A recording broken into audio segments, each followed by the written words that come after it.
Welcome to America's next top industry plant. My name is Patrick CC and I'll be your host today, so please sit back, relax, and enjoy the program. Two things I want to say really quick before we get into it. One, please watch the entire video before you comment. I can't tell you how many people have made a fool of themselves commenting on something that I had covered later on in the video, but they rushed it. Just save yourself. And two, follow my Instagram because I never promote it in the beginning of my videos, and yeah, that would help. I believe I'm the first YouTuber to cover this topic, so that's pretty exciting. Today we'll be taking a look at an artist that's popping up out of nowhere named Clever. There are so many interesting things about this artist, and the difference between him and most other industry plants is he's actually good. I think a lot of people have a misconception of what an industry plant is, so I'm gonna break that down really quick. An industry plant is an artist that gets signed when they have very little to no following, and basically they get tons of money dumped into their brand. They have a virtually unlimited budget for music videos, they have top-notch production, their music sonically sounds almost perfect, and a lot of the times they get to collaborate with other bigger, more established artists due to label connections. For example, Baby Goth collabing with Trippie Redd with absolutely no prior track record of music. When I made my Jumex video, everybody was saying, "Oh, he's not an industry plant. He used to make music under Lil Jumex. Do some research." But just because somebody has been making music before their brand exploded doesn't necessarily mean that they're not an industry plant. These labels take whatever brand you had before, they get rid of it, they get the new brand, they boost all your social medias, usually with fake followers. They boost every song you have on every platform from SoundCloud to YouTube to Spotify, and they basically make it seem like you're poppin' when you technically aren't yet. They get major blogs to write about you, they give you interviews, put you on various YouTube channels. They basically give you every opportunity that an underground artist spends years trying to accomplish. Gotta fix my beanie because I don't know. Anyways, back to Clever. Let's start off by listening to the one song that he has released so you can get an idea for what he sounds like. If I don't call a fucking drug dealer, tell me who do I turn to? I may tell it to the drugs, I will tell it to the judge or my family. I mean, just from that little clip that you heard, you can tell he has a phenomenal voice, very original sound, very unique sound. The songwriting is excellent, it's not cringy or corny or silly, and honestly, I don't have anything negative to say about it. I love it. The only other music he has attached to his brand are these two clips on Instagram. These songs are not released yet. And if you look at the dates from when they were posted, they're old songs, but still, for whatever reason, haven't been released. I put a blunt in the air, it don't mean nothing. I can see hate through the smoke if my mind is at peace. I blame myself as if I can't see it come. I've thrown a prayer in the air. Have I gone too far? I tell your heartbreak for our bins. Now look where we are. Again, they sound pretty fire. From what we can hear, the production value on these sounds top-notch. It doesn't sound like some trendy guy trying to make whatever could sound popular. It really actually does sound pretty unique, and it's maybe potentially satisfying a new market, but I guess it could be more related to like the sad, I don't want to call it emo rap, but people who like emotional music. Which brings me to my next point. The reason why you and I and pretty much anyone else has ever heard of him is because of Juice Wrld, other than his day one fans that have been following him for years. Juice Wrld made a post a month or two ago on his Instagram story listening to him and tagged him in it. Can you tell me that you know? I don't care if the world watches me fall. It's kind of a first strange clue, but how he got my attention was actually because Juice Wrld posted the track list to his new album that's dropping March 8th on Friday. Clever was tagged in it, brought a lot of traffic to his Instagram. Guy only has 3 uploads on there.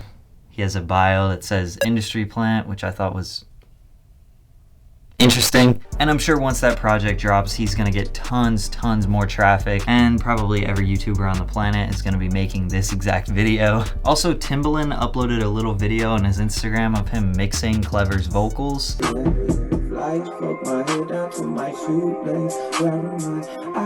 The caption read, "I love taking raw acapella vocals and taking them to a whole new place." Then he tagged Clever. Now, I don't know if you guys know anything about Timbaland, but he's basically one of the most legendary producers of all time. I mean, dude was nominated for like 21 Grammys and won 4 of them. He's produced records for almost every big artist in the world. So I have a really hard time believing that Timbaland is just accepting open submissions for people's acapellas so he can mix them in his free time. Dude's got way too much money and way too much work to be doing that, so something's a little fishy here. So once I discovered these two things, I really just had so many connections. Well, how does this dude know Juice Wrld? How does he know Timbaland? Where did he come from? Why is he getting all of this attention? Why is he on Juice WRLD's album?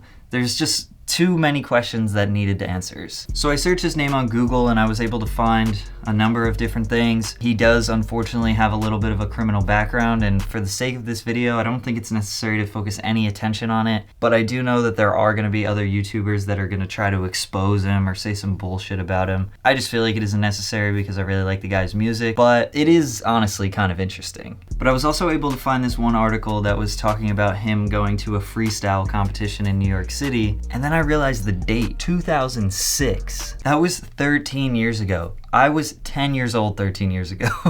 But this Google search allowed me to find his Facebook, and thankfully, he has been posting on that for years. And actually, the very first post that I found shocked me so much. Last night, Offset hit me up. Last week, Quavo was calling me. Coach K is hitting me up. 21 Savage, Lil Baby, Timbaland, Lil Skies, K-Camp. All of these big industry people, and now I'm wondering, okay, how does this dude have all these connections? Why are they calling him? What's going on? My industry plant radar was going off. Dude literally has like no music out. How could these people ever be calling him? But as you keep scrolling down, you can just find more and more signs to lead that he is actually, in fact, the biggest industry plant ever. Dude is flexing like this crazy bust down watch. He said it's $250,000. I don't know anything about jewelry. Probably isn't. That's kind of a lot for a watch, but I don't know, maybe it is. Another big indication. Where did my man get all this money? Probably signed a really big deal. I don't know. But if you scroll back in the past 6 to 8 months, you can see him talking about how big moves are about to happen and he's flying back and forth to LA and nobody's ready for what's about to happen. And honestly, every rapper ever says the same thing, but it's weird how we have all of these clues to actually believe that this man is actually about to make something happen. I mean, we'll see how well this video turns out and how well Juice WRLD's album does. But I highly recommend you guys go on his Facebook and just kind of scroll for a long time. There's so much good information on there, and you can kind of see his evolution as an artist and as somebody who's about to make himself pop. And I know nothing has exactly happened right now, but it's kind of interesting to go in hindsight and watch this come up happen. Also in my discovery, I was able to find this super low-key SoundCloud profile that's definitely him with basically no information on it, but it's just years and years of various different types of production, mostly metal, kind of heavy rock stuff that, from what I'm assuming, he produced, mixed and mastered, wrote all by himself. And if you take a listen to some of this stuff, it is so good.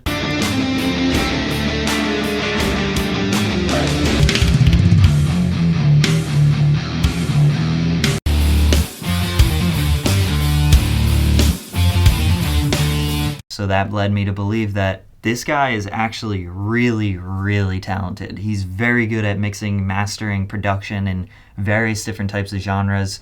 And from what we can hear in his own music, he's an incredible singer. He's a great songwriter. He just has like the whole package. I don't know if this was enough information for me to convince you, but it's pretty evident that he is in fact an industry plant. There are a lot of things that separate himself from the traditional industry plant, if you want to say that. What it seems like to me is this guy's been working hard his whole life. Even if he started rapping in 2006, which is definitely not the case, he put 13 years into this to get where he's at now, and obviously producing, singing, songwriting. So at some point within this 13 years, he got really connected with these industry people and obviously kept good relationships with them. But there was a shift somewhere where he decided that it was his turn to shine and he wanted to promote his own brand as Clever. Maybe he met Juice WRLD and sang for him, or he played his song in front of the right industry person and they believed in him and told him to go for it. Now he's investing money into his brand.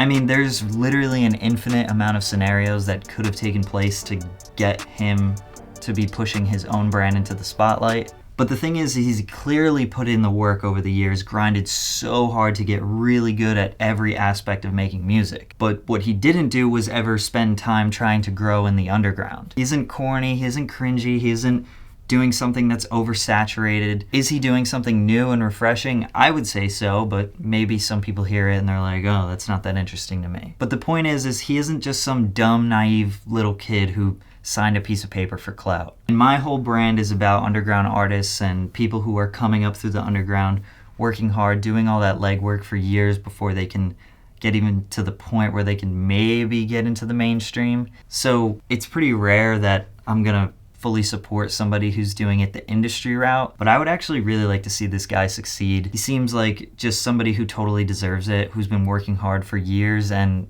the talent shines through, at least from what we've heard so far. I really hope that this video will allow people to see him, and hoping that once this Juice Wrld project drops, he'll start dropping music after that, and we'll see what happens. But I'm definitely rooting for Clever. Keep doing your thing, man. My name is Patrick CC. I'm out.